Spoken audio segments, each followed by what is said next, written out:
I was a little confused because I had pulled this out. I don't know why. Okay. Well, this is the one that everyone can relate to. Everyone knows who the Kaser is. Well, I would think so. I mean, my God, he was on American Top 40, and then he did Scooby-Doo. Scooby-Doo. And he also had a dance show every afternoon called Shebang. That just fell on the floor. Where was it? Wow. We're in Tahiti's studio, and we have something weird going on. Probably over here. Brian's phone just flew across the room. That's weird. All right. Okay, so does that mean, I guess he's here? Casey's with us a lot. They'll hear that as soon as we tell them. But, yeah. That's weird, Brian. That kind of flew across the room. Okay. So if anybody's here, that's cool. If you want to join in, wish you could have a voice, but I will be happy to, even though I have a script and I've already talked to you, Casey, I'd be happy to take any messages that you have. Obviously, you're here. Welcome. Hi, this is Brian White. Welcome to Season 1, Episode 18 of Celebrity Souls Speak with Casey Kasem. My wife, Rene, is a medium, and I've been a radio personality for over 50 years. The other side established communication with us because they wish to stay in touch with this dimension.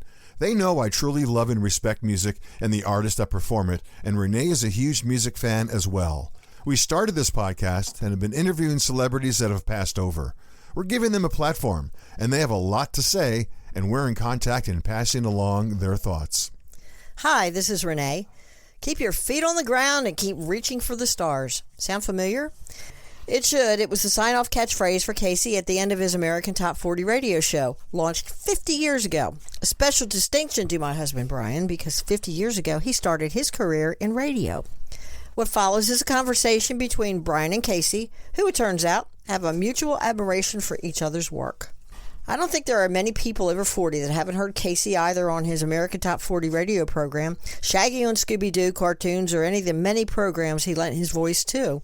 Having worked in radio since the early 1960s, Kasem founded American Top 40 in 1970 and hosted it until 1988, and then again from 1998 to 2004. He also hosted American Top 10 for a time and Casey's Top 40. In his spare time, Casey also lent his voice to many animated shows and made guest appearances on TV programs. Casey passed over in 2014. Casey, so glad you could visit today. Brian is busting a gut to speak with you, so he'll be asking the questions today. Wow, Casey Kasem. Now I know how my wife Renee feels when she meets an idol and screams. I would scream. Wow, Casey, I am so happy to finally meet you. I'm in there a lot with you, he says, at your studio. You'd be surprised. Yes, I'm in there a lot saying, this is my kingdom. This is where I'm most comfortable. I'm here with you almost every day. I can't visit my family. They are fighting. So when I visit, I tend to visit you. Well, I feel honored. You know, you were on the radio forever, and I grew up listening to you. I knew you long before American Top 40. You were a local DJ in L.A. before you got famous, and I started to listen to you then when you and I were both really young. I can listen to your tapes from 50 years ago or more. They're available, and I do once in a while. You were very spontaneous on the radio because it was local live radio, and that's when I loved you the most.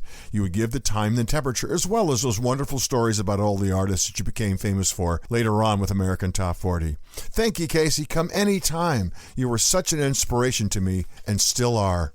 Casey says, wow, that's very flattering. I've been listening to you. You're absolutely top-notch. It's nice to know that I influenced somebody so positively. You have a great way with listeners that can't be taught. You have that instinctively. It's something that we all have to have in order to connect. You have the thing that you need that others don't have, the history and the background, the ability to fill things in, to tell people behind the scenes stories. And I'm absolutely certain if you wanted to get some of these rockers in there with you and some of these musicians to give you the opportunity for question and answer, or what was going on there, why did the band break up, or what happened that they stopped recording, that they would absolutely come and talk to you. I think that you would find yourself amazed at the wealth of information you already have access to.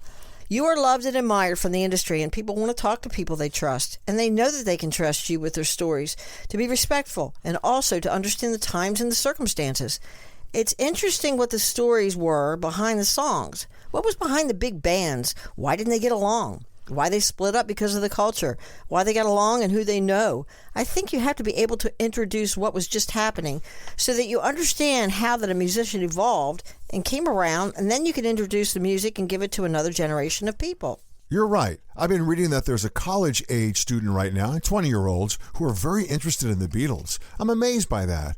I'm glad that they are. I think we went through a generation, the ones that are in their 40s and 30s, they could care less about the music from that era, but now it's been another generation removed, and they're interested in it, and I don't care why, I'm just glad that they are.